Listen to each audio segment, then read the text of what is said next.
Hello dear friends, আশা করি তোমরা প্রত্যেকেই ভালো আছো। সবাইকে আজকের ক্লাসে আবার একবার স্বাগত জানাই। এর আগে আমরা অলরেডি বায়োলজি 3টে ক্লাস করেছি, যেখানে আমরা বায়োলজির ইন্ট্রোডাকশনটা দেখেছি, তার সঙ্গে সেল থিওরি খানিকটা শুরু করেছিলাম, বা সাইটোলজি যে চ্যাপ্টারটা চলছে, আজকে তার 4th ক্লাস। আজকে আমরা যেটা জানবো, স্ট্রাকচার অফ সেল, একটা কোষের গঠন সম্পর্কে আমরা জানবো। এবং এখানে যে বেসিক বিষয়গুলো থাকে সেখান থেকে কিন্তু কোশ্চেন প্রচুর পড়ে। পরে পরে আমরা কোষের আকৃতি, আয়তন অনুযায়ী ছোট সেল, বড় সেল এগুলো তো আমরা করবোই। তার আগে আমরা কোষের যে গঠন, কি কি নিয়ে গঠিত, কি কি কম্পোনেন্টস আছে, সেটা কিন্তু আমাদেরকে আগে জানতে হবে। এর সঙ্গে সঙ্গে সেল অর্গানেলস পরপর আমরা যাব। তো আজকের ক্লাসে আমরা জানবো কোষের গঠন, কোষ কি কি নিয়ে গঠিত। এর আগের ক্লাসে আমরা পড়েছিলাম কি বলতো, আগের ক্লাসে আমরা পড়েছিলাম সেল, তাকে আমরা কি বলেছিলাম? আমরা বলেছিলাম structural and functional unit of life বলেছিলাম, তাই না? আমরা কি বলেছিলাম, কোন একটা কোষ, সেটা কি কোষ, সেটা হচ্ছে যে কোনো জীবের ক্ষেত্রে, লাইফ মানে যার প্রাণ আছে, অর্থাৎ জীবের প্রাণ আছে, যাদের প্রাণ আছে তাদেরকেই তো আমরা জীব বলি। তো এই জীবের যে শরীর, বডি তৈরি হয়েছে, তার গঠনগত একক আমরা এগুলো পড়েছি, আমি জাস্ট একটু রিমাইন্ড করানোর চেষ্টা করছি।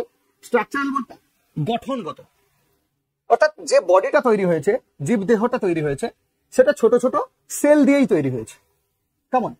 আর ফাংশনাল মানে কি, কার্যগতভাবে কাজ, অর্থাৎ একটা হিউম্যান বডির বিভিন্ন পার্ট রয়েছে, সে বিভিন্ন পার্টে সেলের ফাংশন আলাদা। আমি তোমাদের বলেছিলাম কিছু সেল একই রকম প্রায় দেখতে, একই রকম কাজ, এইরকম কিছু সেল তারা কি করে, একটা কলা গঠন করে, সেই কলাগুলো মিলিত হয়ে একটা অর্গান গঠন করে, এরকম কতগুলো অর্গান মিলে একটা অর্গান সিস্টেম তৈরি করে, এরকম অনেকগুলো অর্গান সিস্টেম মিলে একটা বডি তৈরি হয়। যদি আমরা হিউম্যান বডির কথা ভাবি, তাহলে আমরা দেখবো আমাদের যে শরীরের যত অঙ্গ প্রত্যঙ্গ আছে প্রত্যেকগুলোই কিন্তু সেল দিয়ে তৈরি, সবকটি সেল দিয়ে তৈরি। এবং পাকস্থলীর সেলের যে স্ট্রাকচার, ফাংশন আলাদা হবে, কিডনির ক্ষেত্রে আলাদা হবে, চোখের ক্ষেত্রে আলাদা হবে, নাকের ক্ষেত্রে, কানের ক্ষেত্রে, অর্থাৎ আমাদের যে অর্গান আছে, যতগুলো অর্গান আছে হিউম্যান বডির ক্ষেত্রে যদি আমরা ভাবি, সেখানে সবগুলোর ক্ষেত্রেই স্ট্রাকচারাল এন্ড ফাংশনাল ইউনিট হচ্ছে কিন্তু সেল। বিল্ডিং ব্লকস বলছি, যেরকম একটা ঘর বানাতে তোমাদেরকে বলেইছিলাম ইটের প্রয়োজন হয়, সে ঘর যেভাবেই হোক না কেন, ছোট বড় মাঝারি যাই হোক না কেন, আমরা সেখানে দেখবো কি ইট দিয়েই তৈরি হচ্ছে। তাই ইটটাকে আমরা বলেছিলাম কি structural unit of a house. ঠিক একই রকম এখানেও বলবো সেলটা হচ্ছে structural and functional unit of life, এটা আমরা বলেছিলাম। তো এখন আমরা দেখবো এই যে সেল বেসিক্যালি কি দিয়ে তৈরি, বা তার কটা অংশ থাকে। তাহলে তোমরা হেডিং করতে পারো সেল বল, সেল।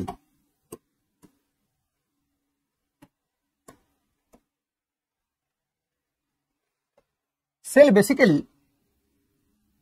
দুটো অংশ নিয়ে গঠিত, অর্থাৎ সেলের দুটো অংশ থাকে। একটা থাকে বাইরের আবরণ, আমরা কি বলবো, আমরা বলবো আবরণ, বাইরের আবরণ। আরেকটাকে আমরা বলবো ভেতরের অংশ। মনে রাখার সুবিধার্থে আমি কিন্তু এভাবেই বলছি, ভেতরের অংশ। একটা হচ্ছে বাইরে আবরণ থাকে, আরেকটা থাকে ভেতরের অংশ। এই ভেতরের অংশটাকে আমরা বিজ্ঞানের ভাষায় বা বায়োলজিক্যাল সেন্সে আমরা কি বলি, প্রোটোপ্লাজম বলি। কি বলি? প্রোটোপ্লাজম। প্রোটোপ্লাজম বলি। প্রোটোপ্লাজম কি জিনিস আমরা পরবর্তীকালে আসছি, সব বাংলায় তোমরা লিখতে পারো প্রোটোপ্লাজম।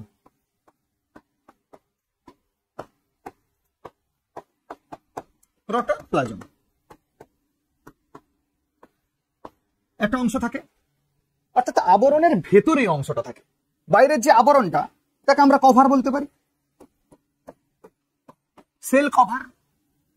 এইবার এই যে সেল কভার সেটা কি দিয়ে তৈরি বা কত ধরনের হয় সেটুকু আমরা জানবো। কিরকম? ধরো যদি আমি হেডিং করি সেল কভার,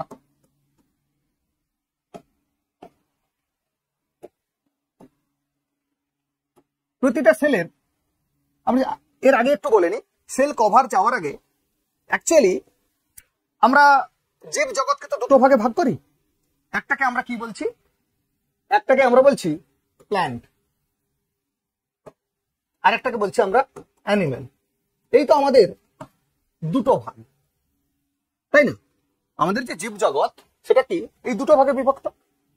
তাহলে আমরা মনে করতেই পারি যে প্ল্যান্ট যেটা, তার ক্ষেত্রে সেলের গঠন একরকম হবে, আবার অ্যানিমেলের ক্ষেত্রে সেলের গঠন আরেক রকম হবে।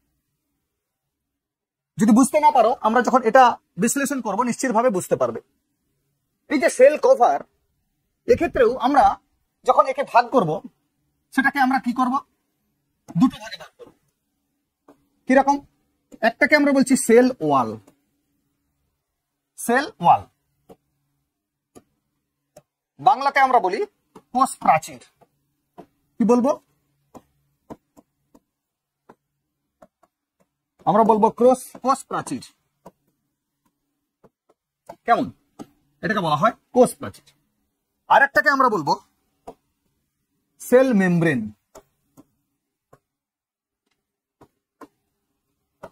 আমরা বলবো সেল মেমব্রেন। কেমন? এটাকে বাংলাতে কি বলা হয়? এটাকে আমরা বলি কোষ পর্দা। এটাকে আমরা বলি কোষ পর্দা। তাহলে দেখো দুটোই আবরণ, তাই না? দুটোই কভার, সেলের কভার। আমি ছবি এঁকে তোমাদেরকে বোঝাবো। একটাকে বলছে কোষ প্রাচীর, আর একটা কোষ পর্দা। দেখো দুটো টার্ম যদি আমরা উচ্চারণ করি প্রোনাউন্সিয়েশন এর ক্ষেত্রে, দেখো কোষ প্রাচীর মানে একটা দেওয়াল দেওয়াল বিশেষ, তাই না? পর্দা মানে পাতলা হবে, একটু সফট হবে, এরকম একটা আমাদের সেন্স তৈরি হতে পারে। কোষ প্রাচীর মানে সেটা একটু পুরু হবে, সেটা একটু ঘন হবে, শক্তপোক্ত হবে, এরকম ব্যাপারটা। তাহলে তোমরা এখান থেকে ডিসিশন যদি তোমাদেরকে জিজ্ঞেস করি যে কোষ প্রাচীর কোথায় থাকবে, প্ল্যান্টের ক্ষেত্রে না অ্যানিমেলের ক্ষেত্রে, তোমরা স্বভাবতই কিন্তু আনসার করতে পারবে কোষ প্রাচীর যদি দেখা যায়, বা কোষের বাইরে আবরণ হিসেবে যেখানে কোষ প্রাচীর আছে সেটা কোন সেল হতে পারে? সেটা কিন্তু প্ল্যান্ট সেলই হবে। তোমরা অবশ্যই ঠিক বলেছ, যারা যারা মনে মনে চিন্তা করেছ প্ল্যান্ট সেল, তাদেরটা কিন্তু ঠিক। তাহলে প্ল্যান্ট সেল হবে কিন্তু, বা প্ল্যান্ট সেল যেটা গঠিত, তার বাইরের যে কভার, বাইরের যে আবরণ, তাকে আমরা বলছি সেল ওয়াল। বোঝা গেল বিষয়টা? পর্দা এটা সফট উচ্চারণ, সেই জন্য কোষ পর্দা যাদের আছে বেসিক্যালি তারা কিন্তু অ্যানিমেল। অর্থাৎ অ্যানিমেল সেলের ক্ষেত্রে বাইরে যে কভারটা থাকে তাকে আমরা বলছি কোষ পর্দা। বোঝা গেছে কি বিষয়টা? তাহলে কোষ প্রাচীর থাকে কোথায়? প্ল্যান্ট সেল, যেটাকে আমরা বলছি উদ্ভিদ কোষ, বা উদ্ভিদ দেহ গঠিত হয়েছে যে কোষগুলো দিয়ে, সেই কোষগুলোকে সেপারেট করা হয়েছে। প্রত্যেকটা কোষ অন্য একটা কোষের থেকে তো সেপারেট। তার যে বাইরে আবরণ থাকে, প্রত্যেকটা কোষের বাইরে যে আবরণ থাকে সেটা হচ্ছে কোষ প্রাচীর, ইংরেজিতে আমরা বলছি সেল ওয়াল। ওকে?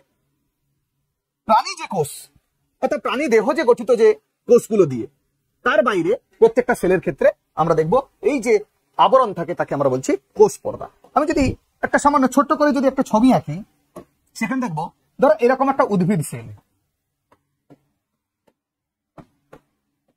এরকম একটা আমরা উদ্ভিদ সেল কল্পনা করতে পারি। তাহলে দেখো এই একটা সেল, এটা যদি আমি সেল 1 দিই, এটা 2 দিই, এটা 3 দিই, তাহলে দেখো এই যে তিনটে সেল বা তিনটে কোষ, তারা কিন্তু একে অপরের থেকে পৃথক হয়েছে কি দিয়ে? এই একটা অংশ দিয়ে, এই অংশটা, এই যে অংশ, এই অংশ, এই অংশ, তাহলে এগুলো কোষের বাইরের আবরণ। এই যে আবরণ, এটা কিন্তু কোষ প্রাচীর বলা হচ্ছে, একে বলা হচ্ছে সেল ওয়াল। ঠিক একই রকম আমরা যদি প্রাণী কোষের ছবি আঁকি, ধরো এই একটা প্রাণী সেল, এই একটা কোষ, আমরা যদি এরকম আঁকি, সেক্ষেত্রে এখানে কি হবে?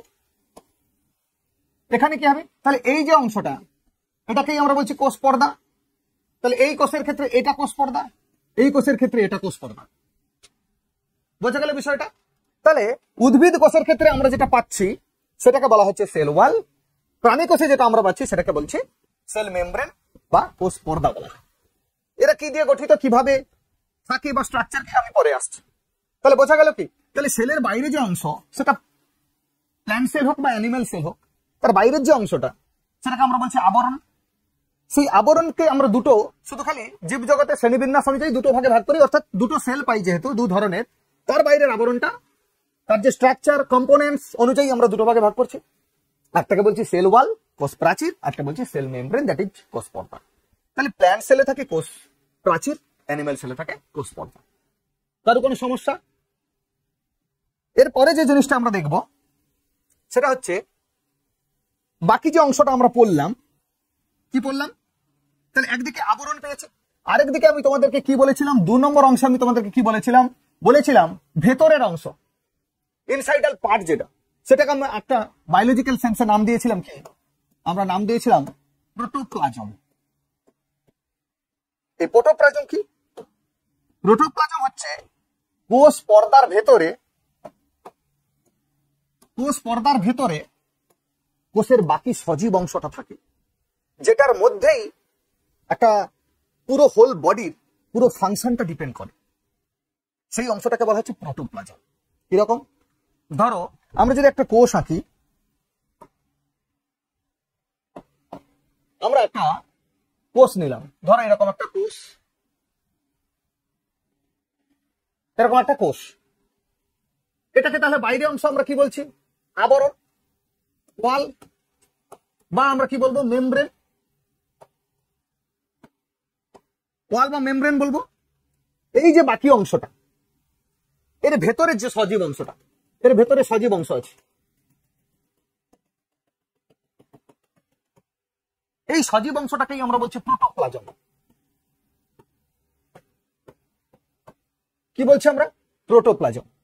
তাহলে এই সজীব অংশের ভেতরে কারা কারা থাকে সেটা আমরা পড়বো অবশ্যই, আমি তোমাদের বোঝার ক্ষেত্রে বলে দিই। এই যে সজীব অংশ অর্থাৎ আবরণের ভিতরে কোষের যাবতীয় যত গুরুত্বপূর্ণ গঠনগত উপাদান যেগুলো রয়েছে, কোষ অঙ্গাণু রয়েছে, সেল স্যাপ বা কোষ রস রয়েছে, কোষের মস্তিষ্ক নিউক্লিয়াস রয়েছে। তাহলে যদি আমরা একটু এই ছবিটাকে চেঞ্জ করে দিই, তাহলে আমরা বলতে পারি এই কোষের ভেতরে এই অংশে ধরো এরকম একটা অংশ আছে, এই অংশটাকে আমরা বলছি নিউক্লিয়াস, কোষের মাথা। নিউক্লিয়াস মানে হচ্ছে কেন্দ্রক, একদম যে সবকিছুকে পরিচালনা করে, সেটাকে আমরা বলছি নিউক্লিয়াস। বোঝা গেল বিষয়টা?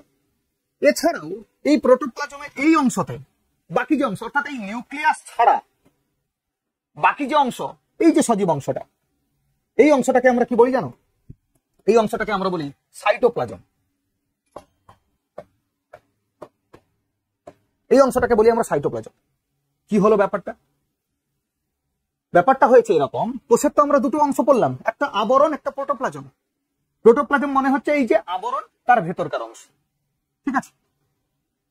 তো আবার সাইটোপ্লাজম কোথা থেকে এলো, বিষয়টা একটু বুঝে নাও।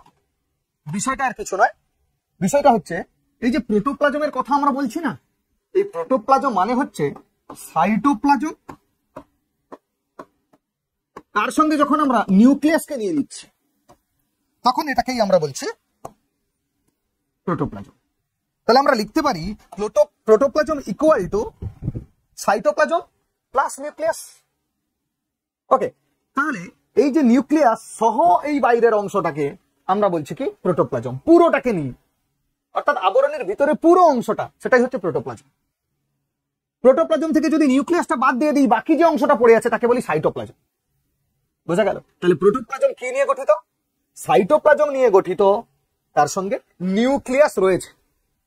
বোঝা গেল বিষয়টা কি, অর্থাৎ সাইটোপ্লাজম আর নিউক্লিয়াস এই দুটো অংশ নিয়ে কি হচ্ছে আমাদের প্রোটোপ্লাজম গঠিত হচ্ছে। তাহলে কোষের দুটো অংশ বোঝা গেল, একটা বাইরের আবরণ অংশ, একটা প্রোটোপ্লাজম।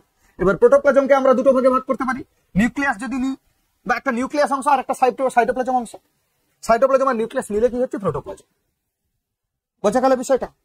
এইবার দেখো, এই যে সাইটোপ্লাজম অংশ, এই সাইটোপ্লাজম অংশতে নিউক্লিয়াস ছাড়া বাকি যে অংশ অর্থাৎ সাইটোপ্লাজম অংশ, সেখানেই কিন্তু বাকি কোষের অন্যান্য গুরুত্বপূর্ণ অংশগুলো থাকে, অর্থাৎ যাদেরকে আমরা বলছি কোষ অঙ্গাণু।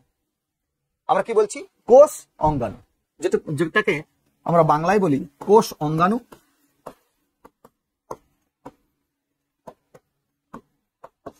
ইংরেজিতে বলা হয় সেল অর্গানেল। আমরা কি বলি? Cell organelle. বোঝা গেল বিষয়টা কি?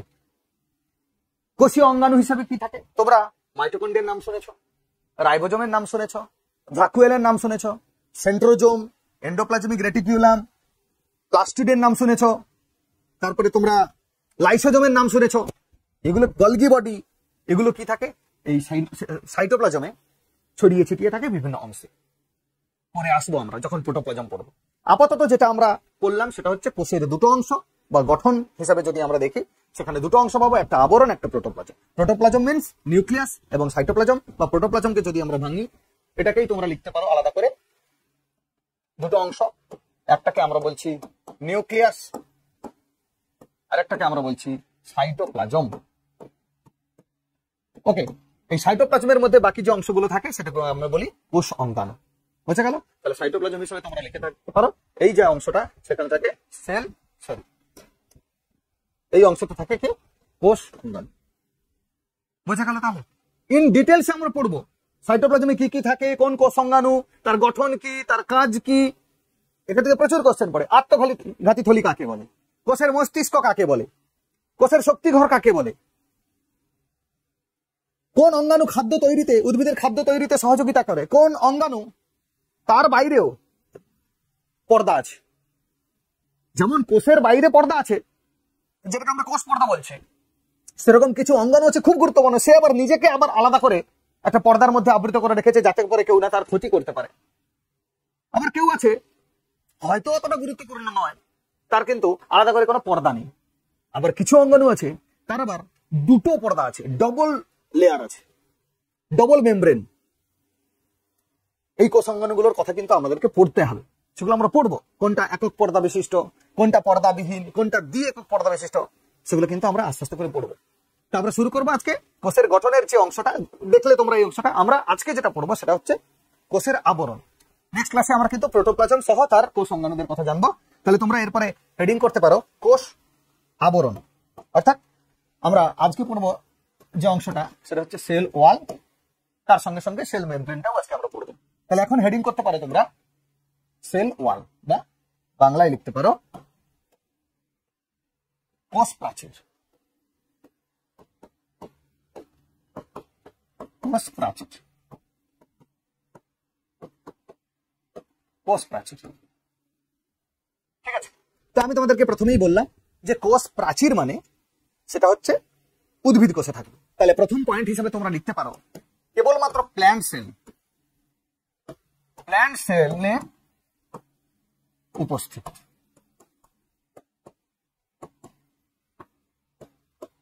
প্ল্যান্ট সেলে উপস্থিত অর্থাৎ উদ্ভিদ কোষে কেবলমাত্র কোষ প্রাচীর থাকে। বোঝা গেল? এরপর যদি আমরা দেখি এই কোষ প্রাচীরের কাজ কি, কোষ প্রাচীরের কাজ হিসেবে আমরা কি লিখতে পারি? কোন একটা সেল কি প্রোটেকশন দেওয়া নিশ্চয়ই কোষ প্রাচীরের কাজ, হ্যাঁ কিনা? তাহলে এটা একটা কোষের বাইরের লেয়ার, যেটা কি করে ভেতরকার অংশকে প্রোটেকশন দেয়। ভেতরে যে প্রোটোপ্লাজম অংশ আছে তাকে প্রোটেকশন দেয়, তাই না? তাহলে প্রোটেকশন দিতে গেলে ভেতরে যে অংশটা তাকে যদি প্রোটেকশন দিতে যেতে হয়, তাহলে এই যে সেল ওয়াল বা বাইরের অংশ একে নিশ্চয়ই দৃঢ় হতে হবে, তাই না? কিংবা আমরা বলতে পারি পুরু হতে হবে, শক্ত হতে হবে, দৃঢ় হতে হবে। তোমরা লিখে রাখতে পারো, ইংরেজিতেই আমি লিখে দিচ্ছি, কি হবে? রিজিড হবে, তার সঙ্গে সঙ্গে সরি ফ্লেক্সিবল হবে। ফ্লেক্সিবল কেন বলো তো? আমরা জানি উদ্ভিদের ক্ষেত্রে বা প্রাণীর ক্ষেত্রে প্রত্যেকটা অঙ্গের একটা মুভমেন্ট হয়, যদিও বা প্ল্যান্ট হয়তো চলাচল করতে পারে না, গমনে সক্ষম নয়, অর্থাৎ চলনে সক্ষম, বেড়ে ওঠে এক জায়গায় থেকে, তাও বাতাসে তাদের শাখা প্রশাখা আন্দোলিত হয়। তো তাহলে এই যে কোষ প্রাচীর বাইরে সে যদি ফ্লেক্সিবল না হয় তাহলে এই চলনে সহায়তা কিন্তু করতে পারবে না সহজা। আর কি হয়, প্রচন্ড শক্ত হয়, যেটাকে তোমরা লিখতে পারো টাফ বলি।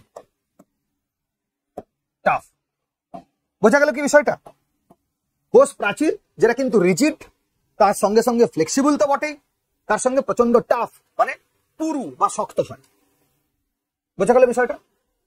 এইবার কি করে, তাহলে যদি রিজিড হয়, ফ্লেক্সিবল হয়, টাফ হয়, তাহলে তবেই তো তারা প্রোটেকশন দিতে পারবে। তাহলে প্রোটেকশন দেওয়া হচ্ছে তার কাজ। তোমরা লিখে রাখতে পারো প্রোটেক্টস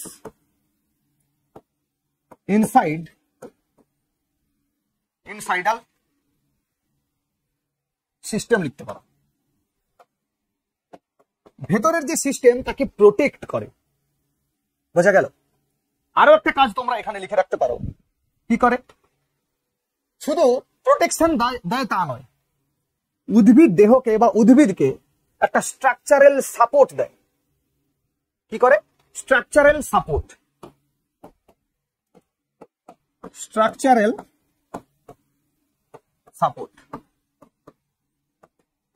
অর্থাৎ cell wall provides the plant structural support and cell wall protects the insidal system of a plant cell.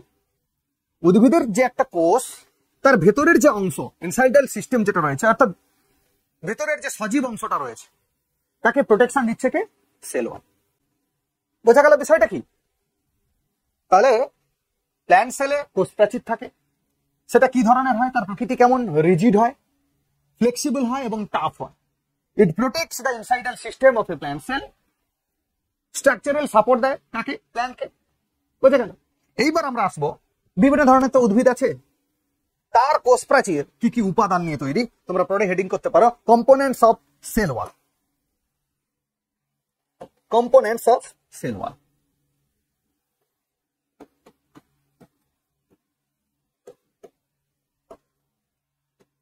components of cell wall.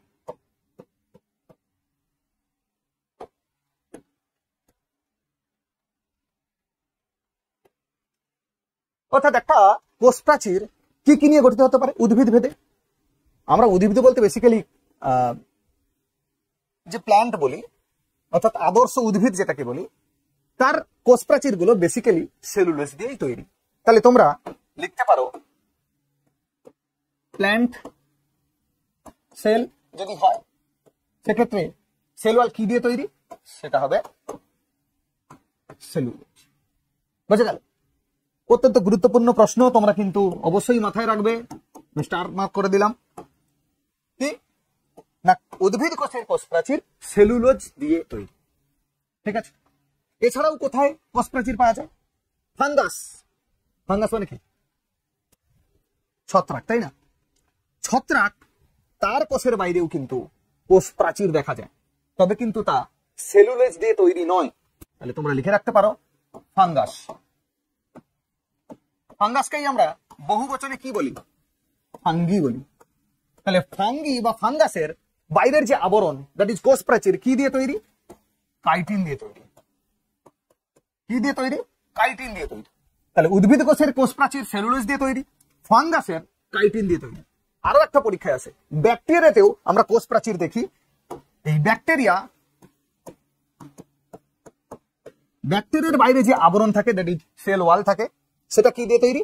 সেটা তৈরি হচ্ছে peptidoglycan.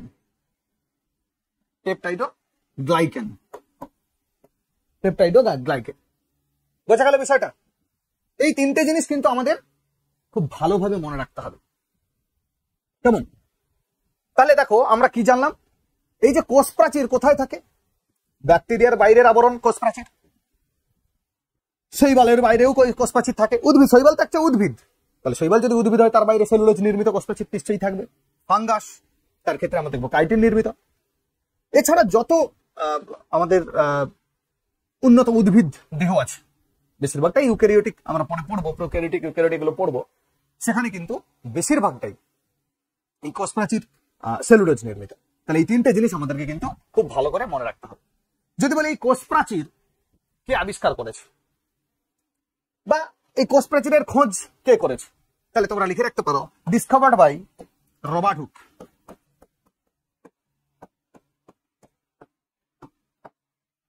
Discovered by Robert Hooke. এই কোষ প্রাচীরের প্রথম খোঁজ করেছিলেন রবার্ট হুক। ওকে, নেক্সট দেখো। তাহলে আমরা মোটামুটি ভাবে কোষ প্রাচীর পড়লাম। স্পেসিফিক্যালি আমরা এখন যেটা পড়বো সেটা হচ্ছে কোষ প্রাচীর কাজ কি করে। আমি তোমাদেরকে বলে দিলাম কাজ কি করে। এটা হচ্ছে ফাংশন বলে তোমরা হেডিং করতে পারো, আমি যদিও বা তোমাদেরকে বললাম সেটা হচ্ছে protects inside system and structural support, it provide structural support to the plant. এই কাজ হিসেবে তোমরা এটা মনে রাখতে পারো, আলাদা করে আমি ফাংশনটা আর করাচ্ছি না। ঠিক আছে, নেক্সট যেটা পড়বো সেটা হচ্ছে কোষ পর্দা। ঠিক আছে, তো এরপরে তোমরা হেডিং করতে পারো cell wall, sorry cell membrane. Cell membrane খুব ইম্পর্টেন্ট। সেল মেমব্রেনের বাংলাটা কি? বাংলাটা হচ্ছে আমাদের কোষ পর্দা, এটাকে বলা হয় কোষ পর্দা। কোথাও দেখবে সেল মেমব্রেন না বলে আরেকটা কথা ইউজ করা হয়েছে, কি বলতো? Plasma membrane. কি বলা হয়েছে? Plasma membrane. কেমন? তাহলে কোষ পর্দা কোথায় থাকে? ফার্স্ট পয়েন্ট হিসেবে তোমরা লিখতে পারো কি, এটা থাকে বেসিক্যালি অ্যানিমেল সেল। কোথায় থাকে? অ্যানিমেল সেল, অর্থাৎ প্রাণী কোষ যেগুলো, প্রাণী কোষের বাইরের আবরণ হিসেবে আমরা কি পাবো? আমাদের সেল মেমব্রেন। ঠিক আছে, এই যে সেল মেমব্রেন, এই সেল মেমব্রেনকেই আলাদা করে কি বলা হয় জানো? বলা হয় বায়োলেমা। বলা হয় বায়োলেমা। কোথাও কোথাও একে আবার প্লাজমা লেমাও বলে। এই দুটো নামও কিন্তু আমাদের মনে রাখতে হবে। দুটো নামও কিন্তু আমাদের মনে রাখতে হবে। কি? একটা হচ্ছে বায়োলেমা আর একটা হচ্ছে প্লাজমা লেমা। ঠিক আছে, এই বায়োলেমা এবং প্লাজমা লেমা এই সেল মেমব্রেনেরই আরেকটা নাম বলতে পারি আমরা, বলা হয়। অর্থাৎ যাহাই সেল মেমব্রেন তাহাই প্লাজমা মেমব্রেন, তাহাই বায়োলেমা, তাহাই প্লাজমা লেমা। ঠিক আছে, বিভিন্ন ভাবে সেল মেমব্রেনকে কোডিফাই করা হয়েছে। বোঝা গেল বিষয়টা?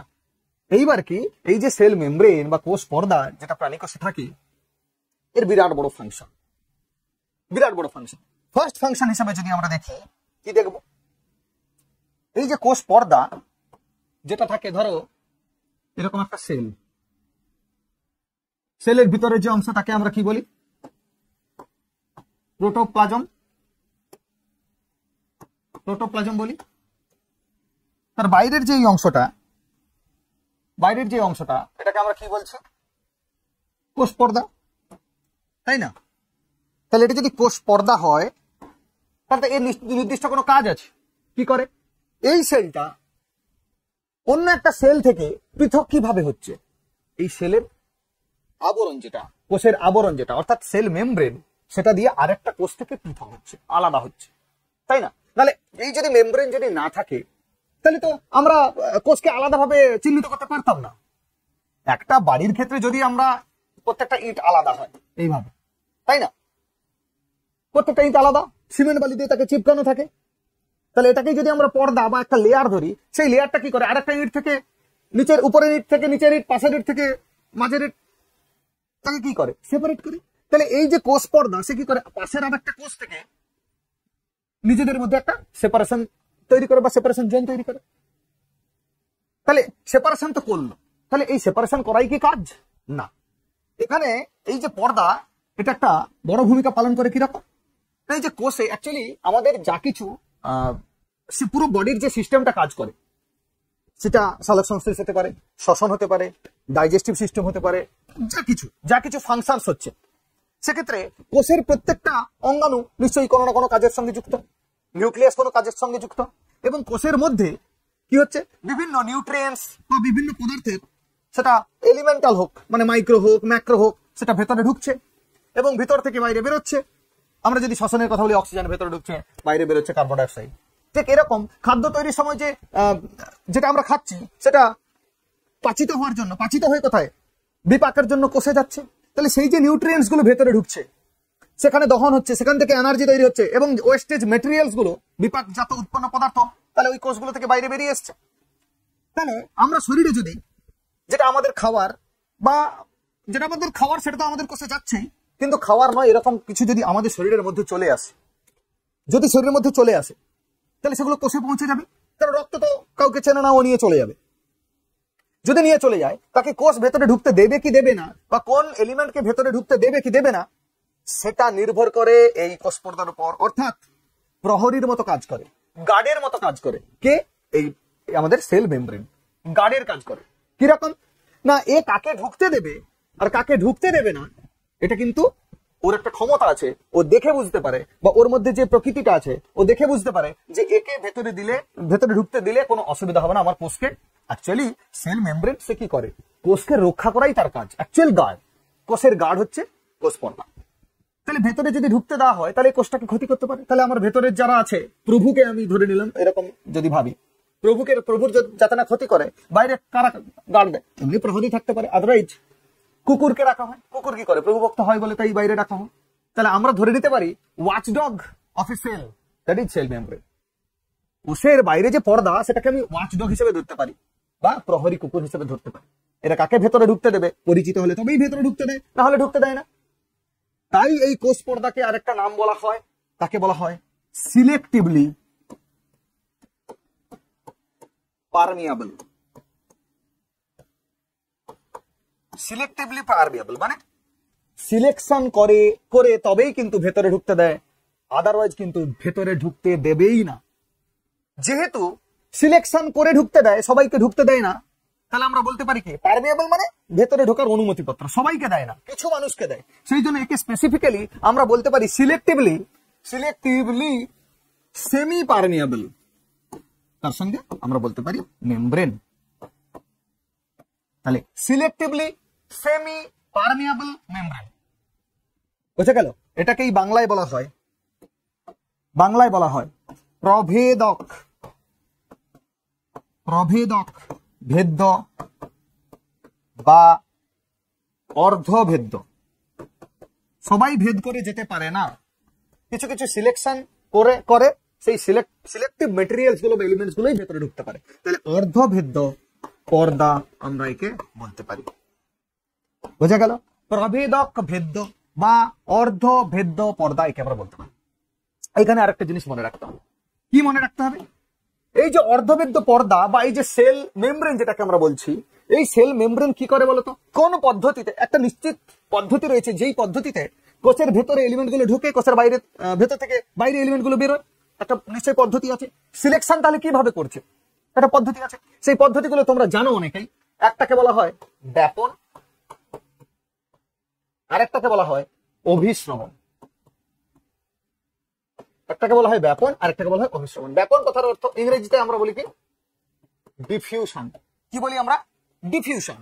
অভিশ্রমণকে কি আমরা বলি? অসমোসিস। এই দুই পদ্ধতির মধ্য দিয়ে সেল মেমব্রেন কি করে? সিলেক্টিভ ভাবে কাউকে ভেতরে প্রবেশ করায় আর ভেতর থেকে বাইরে বেরোতে সাহায্য করে। বোঝা গেল বিষয়টা? ব্যাপন তোমরা জানো, ব্যাপনের সংজ্ঞা কি জানো? একটু বলে দিই। ব্যাপন মানে হচ্ছে দুটো মানে ঘনত্বযুক্ত দুটো পদার্থ আছে। ধরো এরকম একটা পাত্র, এখানে একটা পর্দা দেওয়া আছে। পর্দার নেচার হবে এই যে কোষ পর্দা তারই মতো, অর্থাৎ সিলেক্টিভলি সেমি পারমিয়াবল। এরকম একটা পর্দা দেওয়া হলো, এইদিকে একটা বেশি ঘনত্বের জিনিস রাখা হলো যার গাঢ়ত্ব অনেক বেশি, এইদিকে একটা কম ঘনত্বের জিনিস রাখা হলো, দ্রবণ। বেসিক্যালি এগুলো হবে solution. Solution means solute particles থাকবে, অর্থাৎ দ্রবীভূত থাকবে। আমরা যদি চিনি জলে দিয়ে দিই, তাহলে একটা সলিউশন তৈরি হচ্ছে, হ্যাঁ কি না? চিনি যদি আমরা জলে দিই, তাহলে সলিউশন তৈরি হচ্ছে। তাহলে এই যে চিনির দ্রবণ, তাহলে চিনিটা কি? দ্রাবক, আর জলটা হচ্ছে দ্রাবক। যার পরিমাণ বেশি থাকে দ্রবণে তাকে বলা হয় দ্রাবক, যার পরিমাণ কম থাকে তাকে বলা হয় দ্রাবক। আর ইংরেজিতে বলা হয় solution, that is solute plus solvent. আমরা বলি সলিউট আর সলভেন্ট, এগুলো জাস্ট মনে রাখার জন্য। তোমরা এগুলো কেমিস্ট্রিতে অবশ্যই পড়বে। তাহলে এইরকম একটা যদি প্রভেদক ভেদ্য পর্দা রাখা হয়, এই পাশ থেকে দ্রাব অণুগুলো কি হয়, এই পাশে ট্রান্সফার হয়, অর্থাৎ এখানে চলে আসে, দ্রাব অণুগুলো এদিকে চলে আসে। ততক্ষণ পর্যন্ত এই প্রসেস চলতে থাকে যতক্ষণ পর্যন্ত এই দুই পাশের দ্রবণের যে গাঢ়ত্ব সেটা সমান হচ্ছে, ততক্ষণ পর্যন্ত কিন্তু এটা চলতে থাকে। এই যে process, this process is called diffusion. বোঝা গেল বিষয়টা?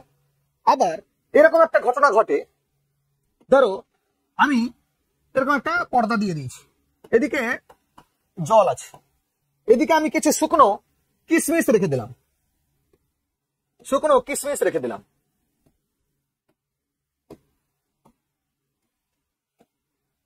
শুকনো কিশমিশ রেখে দিলাম, তো তখন কি করে, কিশমিশ গুলো তো আর এই পর্দা ভেদ করে এদিকে আসতে পারে না। পর্দা ভেদ করে কিশমিশ গুলো, কিশমিশ তো একটা নির্দিষ্ট আকার আছে বড় বড়, তাহলে কিশমিশ গুলো পর্দা ভেদ করে এদিকে আসতে পারে না, অর্থাৎ এটা সলিউশনও না। কিন্তু জল কি করে, তাহলে এর গায়ে জল আছে, তাহলে এর গায়ে যে কিশমিশ লেগে আছে সে কি করবে, এই জলটা এই কিশমিশের মধ্যে ভরতে থাকবে, ভরে কি করবে, এইখান থেকে এই জলটা ভরে ভরে এর গাঢ়ত্ব খানিকটা কমে যাবে। আমি এটা কিশমিশ দিয়ে বোঝালাম, বেসিক্যালি তা নয়, দুটো দ্রবণের দরকার, দুটো দ্রবণ, একটা বেশি ঘনত্বের দ্রবণ, এটা কম ঘনত্বের দ্রবণ। এখানে কি হয়েছিল, দ্রাব অণুগুলো বেশি ঘনত্ব থেকে কম ঘনত্বের দিকে যাচ্ছিল, কিন্তু অসমোসিস বা অভিস্রবণ প্রক্রিয়া আমরা কি দেখবো, দ্রাব অণু যাবে না, দ্রাবক পদার্থ সে কি করবে, অন্য একটা দ্রবণে ঢুকে গিয়ে তাকে ডাইলুট করে দেবে, হালকা করে দেবে, গাঢ়ত্ব কমিয়ে দেবে। অর্থাৎ যখন দ্রাবক অণুর যখন চলাচল হচ্ছে তখন আমরা তাকে বলছি অসমোসিস, দ্যাট ইজ অভিস্রবণ। আর যখন দ্রাব অণুর চলাচল হবে, দ্রাব অণুগুলো চেঞ্জ হয়ে যাবে, এখানে জল থেকে ছেড়ে ওখানে চলে যাবে, বা বেশি ঘনত্ব থেকে কম ঘনত্বে যাবে, তখন আমরা তাকে বলবো ডিফিউশন। এই যে ডিফিউশন অ্যান্ড অসমোসিস প্রসেস, এর মাধ্যমেই কিন্তু কোষের ভেতরে খাদ্য রস পৌঁছচ্ছে, এখানে বিপাক হচ্ছে, মেটাবলিজম প্রসেস কন্ডাক্ট হচ্ছে, তারপরে ওয়েস্টেজ ম্যাটেরিয়ালস বাইরে বেরোচ্ছে, ইভেন বাকি বাকি যে বিপাকজাত পদার্থ সেটা কি হচ্ছে, রক্তের মধ্যে দিয়ে সারা শরীরে ছড়িয়ে পড়ছে, বিভিন্ন অঙ্গ প্রত্যঙ্গে চলে যাচ্ছে, তাই না? বা ওখানে এনার্জি উৎপন্ন হচ্ছে, ওই সেলেই ব্যবহার হচ্ছে, বেসিক্যালি ওয়েস্টেজ ম্যাটেরিয়ালস গুলো বা বিপাকজাত পদার্থ সেখানে কোষ থেকে বাইরে বের করে দিচ্ছে। বোঝা গেল বিষয়টা? যত ধরনের আমরা নিউট্রিয়েন্টস আমাদের শরীরে যায়, vitamins, nutrients, calcium, potassium, iron, copper, যেগুলো আমাদের শরীরে এসেনশিয়াল এলিমেন্টস, যেগুলো আমরা বলি ভাইটাল এলিমেন্টস, সেগুলো কি হচ্ছে এইরকম পদ্ধতিতে সলিউবল পার্টিকেলস হিসাবে এই কোষের মধ্যে কিন্তু ঢুকছে, এবং আমাদের শরীরে যা যা প্রয়োজন, মিনারেলসের যে প্রয়োজন বা ঘাটতি হলে সেগুলোকে কিন্তু এইভাবে পূরণ করে। বোঝা গেল বিষয়টা? তাহলে সিলেক্টিভলি সেমি পারমিয়েবল, সবাইকে পাঠায় না। তাহলে কোষ পর্দার কাজ দেখেছো, গুরুত্ব দেখেছো, যাকে তাকে কিন্তু ঢুকতে দেয় না। তাহলে ওয়াচডগ হিসেবে কাজ করা হচ্ছে আমাদের কোষের কাজ। বোঝা গেল? বোঝা গেল বিষয়টা? আমরা যে এই যে ঘটনাগুলো জানতে পারছি, এই যে কোষ পর্দার যে গঠন বা কোষ পর্দার ফাংশন, এগুলো জানতে পারছি কিসের মাধ্যমে? আমরা একটা পদ্ধতি অ্যাপ্লাই করে এই যে কোষের ভেতরকার যে গঠন বা কোষের ভেতরকার নয়, সরি, কোষ পর্দার যে গঠন, সেই কোষ পর্দার গঠনটাকে আমরা জানতে পারছি একটা মডেল দিয়ে, যেটা বিজ্ঞানী সিঙ্গার আর নিকোলসন দুজনে মিলে প্রপোজ করেছিলেন বা বের করেছিলেন, আবিষ্কার করেছিলেন। সেই মডেলটাকে আমরা বলছি ফ্লুইড মোজাইক মডেল। তোমরা অবশ্যই লিখে রাখবে, fluid mosaic model.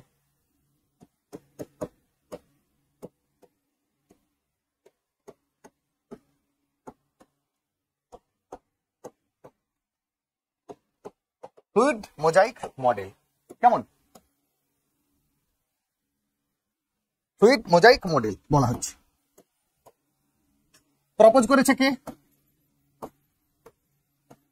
Proposed by বিজ্ঞানী সিঙ্গার অ্যান্ড নিকোলসন। বিজ্ঞানী সিঙ্গার অ্যান্ড নিকোলসন তারা কি করেছে, এইরকম একটা মডেল দিয়েছে, যেই মডেল থেকে আমরা কি করতে পারি, কোষের যে পর্দা, সেল মেমব্রেনের যে স্ট্রাকচার, সেটাকে আমরা কিন্তু এখান থেকেই বুঝতে পারি। এখান থেকে আর কি বোঝা যায়? আমরা তো এখানে সেলের ফাংশনটা দেখলাম, যে সিলেক্টিভলি পারমিয়েবল, কোষের বাইরে থাকে, ওয়াচডগ হিসেবে কাজ করে, কোষের ভেতরকে প্রোটেকশন দেয়, প্লাজমা লেমা, বায়োলেমা, এতগুলো কথা বললাম। বেসিক্যালি আমাদের এই ফ্লুইড মোজাইক মডেল থেকে আমরা যেটা জানতে পারি সেটা হচ্ছে কম্পোনেন্টস অফ সেল মেমব্রেন। ওকে, তাহলে এইখান থেকে আমরা যেটা জানতে পারি সেটা হচ্ছে কম্পোনেন্টস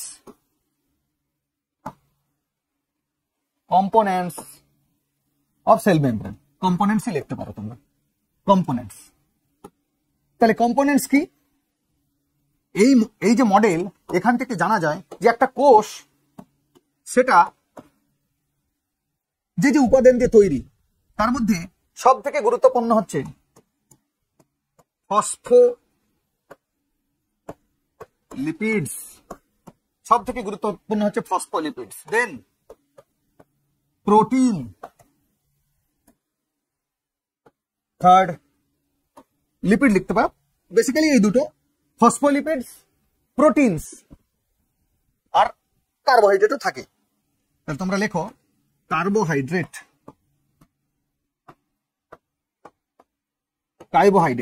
কোলেস্টেরলও থাকে, ছেড়ে দাও, অত যাওয়ার দরকার নেই। বেসিক্যালি যদি বলা হয় কোষ পর্দা কি দিয়ে গঠিত, তোমরা বলবে প্রোটিন, লিপিড, প্রোটিন পিএলপির লেয়ার, বা তোমরা ফসফোলিপিডস, এটাও আনসার করতে পারো। তাহলে ফসফোলিপিড দিয়ে তৈরি হচ্ছে আমাদের কি? Cell membrane. বুঝা গেল? ফসফোলিপিডস, প্রোটিন আর কার্বোহাইড্রেট থাকে, এই তিনটি অংশ থাকে। প্রধান অংশ হচ্ছে আমাদের ফসফোলিপিডস বা লিপিড দিয়ে তৈরি। লিপিড মানে কি বলতো? অ্যাকচুয়ালি লিপিড যেটা বলা হচ্ছে সেটা কিন্তু one type of fatty acid বা one type of fatty acid. Lipid, fatty acid কি না, this is the unit of fat. ফ্যাটের ইউনিট হচ্ছে ফ্যাটি অ্যাসিড। আমরা জানি প্রোটিনের ইউনিট কি? অ্যামাইনো অ্যাসিড, তাই না? সেরকম গ্লুকোজ, কার্বোহাইড্রেটের ইউনিট গ্লুকোজ। সেরকম ফ্যাটের যে ইউনিট ফ্যাটি অ্যাসিড, সে লিপিড হচ্ছে one type of fatty acid. বোঝা গেল বিষয়টা? তো এই গেল আমাদের কম্পোনেন্টস অফ সেল মেমব্রেন। এবার তোমাদের মনে প্রশ্ন হতে পারে, স্যার ফসফোলিপিডস এটা আবার কি? প্রোটিন না হলে বুঝলাম, তোমরা জানো প্রোটিনকে পোড়ালে 4.2 কিলো ক্যালোরি এনার্জি তৈরি হয়, কার্বোহাইড্রেটকেও পোড়ালে 4.2 কিলো ক্যালোরি এনার্জি তৈরি হয়। ইভেন ফ্যাটকে যদি আমরা পোড়াই, তোমরা নিশ্চয়ই জানো 9.3 বা 9.2 কিলো ক্যালোরি বা 9.1 কিলো ক্যালোরি তাপ শক্তি তৈরি হয়, তাই না? তো ফসফোলিপিডসটা কি? সেল মেমব্রেন যেটা দিয়ে তৈরি তাকে আমরা বলছি ফসফোলিপিড। ফসফোলিপিডটা কি? তোমরা হেডিং করতে পারো ফসফোলিপিডস।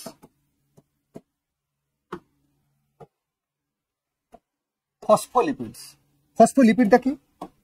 ফসফোলিপিড হচ্ছে লিপিড গুলো, মানে আমাদের সেল মেমব্রেন ফসফরাস আর লিপিড এই দুটো অংশ নিয়ে এই ফসফোলিপিড তৈরি করেছে। এটা বেসিক্যালি একটা মলিকিউল, একটা অণু। কিসের অণু? এই অণুটা ফসফরাস প্লাস লিপিড দিয়ে তৈরি। কি দিয়ে তৈরি? ফসফরাস এন্ড লিপিড দিয়ে তৈরি। কোষ পর্দাকে যদি আমরা আণুবীক্ষণিক যন্ত্রে দেখি, কোষ পর্দাকে, সেখানে আমরা কি দেখবো? এই যে লিপিড, এটা অ্যাকচুয়ালি এই ফসফোলিপিডটা বাইলেয়ার।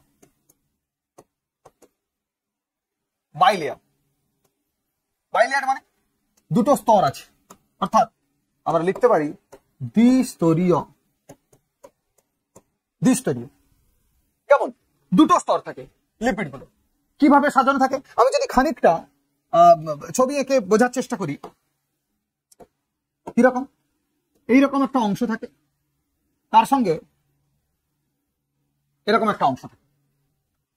এই যে অংশটা, এই অংশটা পোলার। পোলার মানে হচ্ছে ফাঁপা। পোলার মানে হচ্ছে ফাঁপা। এই অংশটা পুরোটাই ফাঁপা, ঠিক আছে? আর এই যে অংশটা,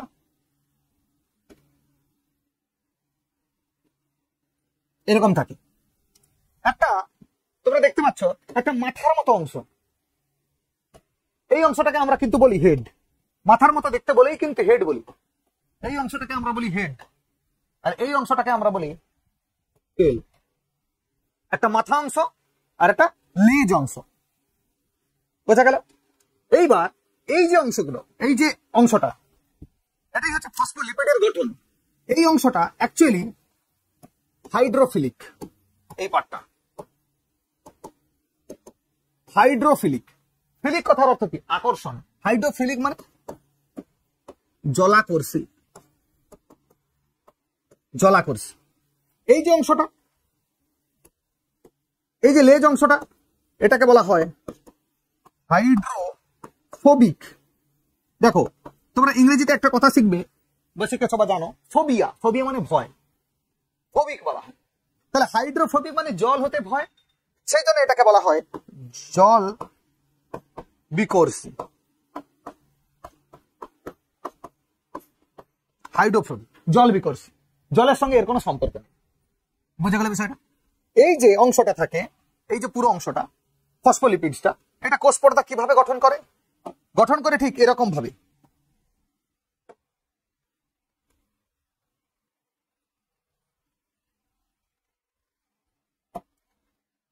ধরো এরকম মাথা আছে, তার পা এরকম আছে, এরকম আছে,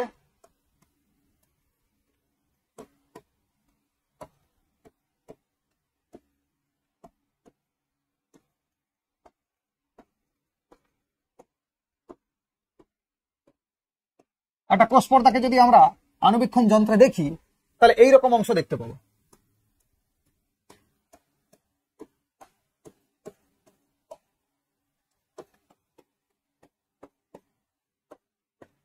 এইরকম অংশ আমরা দেখতে পাবো, আর ভেতরের এই অংশগুলো এই বাইরের দিকে থাকে।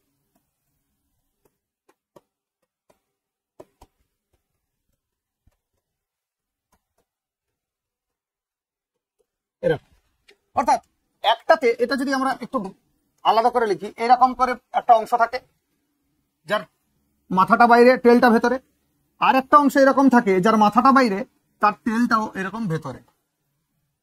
এইরকম করে পুরো অংশটাই একটা কোষ পর্দা, যতটা কোষ আছে তার বাইরে এরকম একটা লেয়ার থাকে। দ্যাটস ওয়াই আমরা কি করি, এটাকে বলি কি, বাই লেয়ার। কি বলি? By layer, দ্বিস্তরীয়। ফসফোলিপিডস হচ্ছে দ্বিস্তরীয়, তাই এটাকে আমরা বলছি বাই লেয়ার। বোঝা গেছে বিষয়টা? বোঝা গেছে কি? আমরা যদি এটাকে একটা স্ট্রেট ফর্মে নিয়ে আসি, যদি এরকম করি, একটা ছোট্ট অংশ কেটে নিই, তাহলে 1 2 3 4, এটা আমি 4টে নিয়েই দেখাচ্ছি, তোমাদের সুবিধা হবে বুঝতে। 1 2 3 4, তাহলে এটার থাকবে এরকম, এটার এরকম,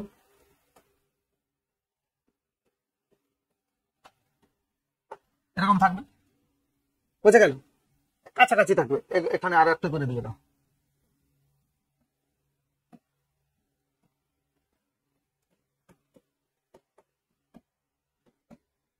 এই অংশ, এই যে অংশটা আঁকলাম, তাহলে এইটা হেড, এইটা টেল, এটা আবার হেড। তাহলে দুটো লিপিড একসঙ্গে একে অন্যটার উপরে স্যান্ডউইচ অবস্থায় আছে। এটাকে, এর যে স্ট্রাকচারটা, এটাকে আমরা বলি স্যান্ডউইচ স্ট্রাকচার। আমরা কি বলি? Sandwich structure. বোঝা গেল বিষয়টা? তো এই যে অংশটা তোমরা দেখতে পাচ্ছ, এই যে হেড আর টেল, এই অংশটা আমি যেটা আগের স্লাইডে করলাম, এই যে হেড অংশটা, এই হেড অংশটা, সরি, এই যে হেড অংশ, এই হেড অংশ কিন্তু অ্যাকচুয়ালি পোলার। দেখো, হাইড্রোফিলিক হতে গেলে বা জলাকর্ষী হতে গেলে কিন্তু পোলার হতে হয়। ঠিক আছে? পোলার হতে হয়। পোলার বলতে ফাঁপা, মেরু থাকবে একটা। আর এই জন্য এটাকে বলা হয় পোলার হেড। আর এই যে টেল অংশ, এটা বেসিক্যালি নন পোলার, তাই এটাকে বলা হয় নন পোলার হেড। এই গেল ফসফোলিপিড। বোঝা গেল? তাহলে আমরা একটু দেখে নিই আমরা কি পড়লাম। Structural and functional unit of life দেখলাম। কাকে বলছি আমরা? কোষকে বলছি। কোষের দুটো অংশ, একটা হচ্ছে আবরণ বা বাইরের অংশ, তার ভেতরে একটা সজীব অংশ। এই দুটো ভাগে ভাগ করলাম। বাইরের আবরণটাকে আমরা এখানে দুটো ভাগে আমরা ভাগ করে দিতে পারি, যেটাকে আমরা বলছি সেল ওয়াল, আর একটাকে আমরা বলছি সেল মেমব্রেন।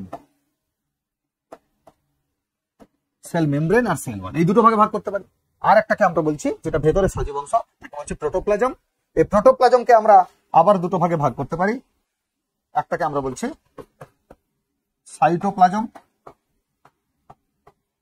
আর একটাকে আমরা বলছি নিউক্লিয়াস। নিউক্লিয়াস ছাড়া কোষের ভেতরে যে আবরণের ভেতরে যে সজীব অংশ, তাকে আমরা বলছি সাইটোপ্লাজম। হলো? নেক্সট আমরা যেটা দেখলাম, সেল কভার দুটো ভাগে ভাগ করলাম। একটা যেটা সেল ওয়াল, সেটা কোথায় পাওয়া যায়? উদ্ভিদ দেহে। সেল মেমব্রেন পাওয়া যায় প্রাণী দেহে। ওকে, তারপরে প্রোটোপ্লাজমকে আমরা কি ভাগ করলাম? নিউক্লিয়াস, সাইটোপ্লাজম, এই অংশটা আশা করি বুঝতে পেরেছো সবাই। কোষ প্রাচীর প্ল্যান্ট সেলে উপস্থিত থাকে, রিজিড হয়, ফ্লেক্সিবল হয়, টাফ হয়। কি করে? প্রোটেক্টস ইনসাইডাল সিস্টেম, অর্থাৎ প্রোটেক্টস, তোমরা লিখে দিতে পারো প্রোটোপ্লাজম। প্রোটোপ্লাজমকে কি করে? প্রোটেকশন দেয়, সংরক্ষণ দেয়। আর স্ট্রাকচারাল সাপোর্ট, সেল ওয়াল কি করে? সেলকে স্ট্রাকচারাল সাপোর্ট দিলে তবেই তো পুরো হিউম্যান বডিটা একটা স্ট্রাকচারাল সাপোর্ট পাবে। Then components of cell wall, plant সেলের ক্ষেত্রে সেলুলোজ দিয়ে নির্মিত, ফাঙ্গাস হলে তার বাইরে যে সেল ওয়াল সেটা কাইটিন দিয়ে তৈরি, ব্যাকটেরিয়া হলে পেপটাইডোগ্লাইকেন। আর এটা হচ্ছে আমাদের ডিসকভার করেছে কে? Robert Hooke. নেক্সট যেটা দেখলাম কি সেল মেমব্রেন, একে আমরা বলছি প্লাজমা মেমব্রেন, বা আলাদাভাবে আমরা কি বলবো? বায়োলেমা বা প্লাজমা লেমাও বলতে পারি। নেক্সট যেটা দেখলাম কি কোষ পর্দার কাজ দেখলাম, তাকে আলাদা করে কি বলা হয়? সিলেক্টিভলি পারমিয়েবল, সেমি পারমিয়েবল, অর্থাৎ কিছু এলিমেন্টকে ভেতরে ঢুকতে দেয়, সব এলিমেন্টকে দেয় না, দেখে দেখে বেছে বেছে। প্রোটোপ্লাজমকে রক্ষা করে যে পদ্ধতিতে সেল মেমব্রেন ভেতরে এলিমেন্ট গুলোকে ঢুকতে দেয়, সেটা হচ্ছে ডিফিউশন এন্ড অভিস্রবণ। তোমাদেরকে এটা বোঝালাম, আশা করি বুঝতে পেরেছো। কোষ পর্দাকে যখন আমরা কালচার করছি, যে মডেল আমাদের সিঙ্গার এবং নিকলসন দিয়েছেন, তাকে আমরা বলছি ফ্লুইড মোজাইক মডেল। সেই হিসাবে আমরা কম্পোনেন্টস কি পাচ্ছি? ফসফোলিপিড পাচ্ছি, প্রোটিন পাচ্ছি, কার্বোহাইড্রেট পাচ্ছি। ফসফোলিপিডের ক্ষেত্রে আমরা দেখলাম এরকম একটা স্ট্রাকচার, যেটার একটা হেড অংশ রয়েছে, দ্যাট ইজ হাইড্রোফিলিক এন্ড পোলার। টেল অংশ রয়েছে, তাকে আমরা বলছি হাইড্রোফোবিক এন্ড নন পোলার। এই পর্যন্ত আমরা পড়লাম। এটা ফসফরাস এবং লিপিড দিয়ে তৈরি, এটা বাইলেয়ার, যেটা আমরা দেখলাম কি এই ধরনের একটা স্ট্রাকচার, যেটাকে আমরা বলছি বাই লেয়ার, দ্বিস্তরীয়। কোষ পর্দাটা দ্বিস্তরীয় হয়, ফসফোলিপিডসটা। বোঝা গেল বিষয়টা? এরপর তোমরা ফাংশন হিসাবে কি দেখবে? কোষ পর্দার কাজ কি? আশা করি এবার নিজেরাই তোমরা লিখতে পারবে ফাংশনস। তাহলে ফার্স্ট ফাংশন হিসাবে যদি আমরা দেখি, তাহলে আমরা কি দেখবো? ফার্স্ট প্রোটেকশন দেওয়া, প্রোটেক্টস প্রোটোপ্লাজম। আর কি করে? স্ট্রাকচারাল সাপোর্ট দেয়। স্ট্রাকচারাল সাপোর্ট সেল ওয়ালের ক্ষেত্রে সে উদ্ভিদকে দেয়, সেল মেমব্রেন কোথায় কাকে দেয়? না, এটা হচ্ছে আমাদের প্রাণী কোষকে দেয়। আর কি করে? আমাদের কোষের মধ্যে যে এলিমেন্টের যে আদান প্রদান হয়, transportation of elements, transportation of elements,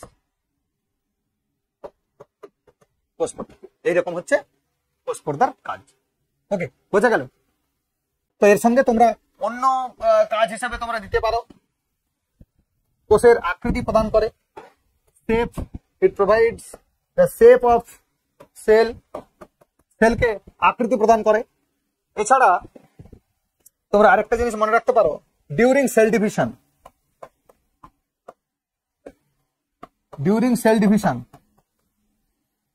অর্থাৎ কোষ বিভাজনের সময় যখন সাইটোকাইনেসিস হয়, আমরা জানি কি কোষ বিভাজনে অ্যামাইটোসিস বা অ্যামাইটোসিস হলে তো সরাসরি বিভাজিত হয়ে গিয়ে একটা প্যারেন্ট সেল থেকে দুটো সেল তৈরি হয়ে যায়। সেখানে কোষ পর্দাটা কি হয়? সংকুচিত হয়। একটা সময় এই যে যদি আমরা কোষ ধরি, এটা কি হয়? বিভাজনের সময় কি হয়? এইরকম একটা অংশ ধারণ করে, তাই না? এইরকম অংশ তৈরি করে। এই যে এখানে কোষ পর্দাটা সংকুচিত হয়ে গেছে এই জায়গায়, পরবর্তীকালে এখান থেকে কি হয়? একটা কোষ, এখান থেকে একটা কোষ, দুটো কোষে ভাগ হয়ে যায়। সেটা মাইটোসিস হোক, মাইটোসিস হোক, মিওসিস হোক। অর্থাৎ মাইটোসিস মিওসিসের ক্ষেত্রে আমরা সাইটোকাইনেসিস, ক্যারিওকাইনেসিসের পরে সাইটোকাইনেসিস করবো, কিন্তু অ্যামাইটোসিস প্রক্রিয়া কি সরাসরি বিভাজিত হয়, তার সাইটোকাইনেসিস ঘটে। তো সেক্ষেত্রে কি হয়? কোষ পর্দা সংকুচিত হয়ে গিয়ে কি করে? কোষ বিভাজনে সাহায্য করে। During cell division it helps to produce daughter cell. Cytokinesis পদ্ধতিটাকে এনহান্স করে বা সাপোর্ট করে, যার মাধ্যমে কোষ পর্দাটাও বিভাজিত হয়ে যায়, বিভাজিত হতে দুটো কোষ গঠিত হয়ে যায়, তার বাইরে আবার কোষ পর্দা তৈরি হয়েছে। বোঝা গেল বিষয়টা? তাহলে আমরা আজকে সেলের যে গঠন বা কোষের গঠন যেটা দেখলাম, সেখানে কোষ আবরণটা পড়লাম, এরপরে প্রোটোপ্লাজমটা পড়বো, প্রোটোপ্লাজম তার সঙ্গে কোষ অঙ্গাণুগুলোকে আমরা কমপ্লিট করে নেবো নেক্সট ক্লাসে। ওকে, তো সবাই ভালো করে পড়ো। ক্লাসগুলো কেমন লাগছে তোমাদের অবশ্যই জানাবে। যদি বুঝতে কোনো অসুবিধা হয়, আরো কিভাবে তোমাদেরকে বললে, বা যদি তোমরা কোনো সাজেশন দিতে চাও অবশ্যই তোমরা বলবে আমাকে। সেইভাবে আমি চেষ্টা করব তোমাদের সামনে পুরো কন্টেন্টটাকে প্রেজেন্ট করা, যাতে করে তোমাদের একটা কনসেপচুয়াল ক্ল্যারিটি তৈরি হয়। তার সঙ্গে সঙ্গে তোমরা পরীক্ষায় আসা প্রশ্নগুলোকে আরামসে যাতে সলভ করতে পারো। ইনফরমেশন রয়েছে প্লাস কনসেপ্ট রয়েছে। তোমরা আস্তে আস্তে করে ক্লাসগুলো করো, যখন ক্লাস শেষ হবে আশা করি তোমরা যত ধরনের যে কোনো অ্যাঙ্গেল থেকে কোশ্চেন এলে সেটা কিন্তু সলভ করতে পারবে। তারপর তো আমরা একটা কোর্স শেষ হওয়ার পরে তার সঙ্গে সঙ্গে কোশ্চেন অ্যান্সারও আলোচনা করব। এই কোর্সটা শেষ যখন হবে আমরা প্রচুর বায়োলজিক্যাল কোশ্চেন আলোচনা করবো, যেগুলো বিভিন্ন পরীক্ষাতে এসছে। ওকে, সবাই ভালো থাকবে। জয় হিন্দ।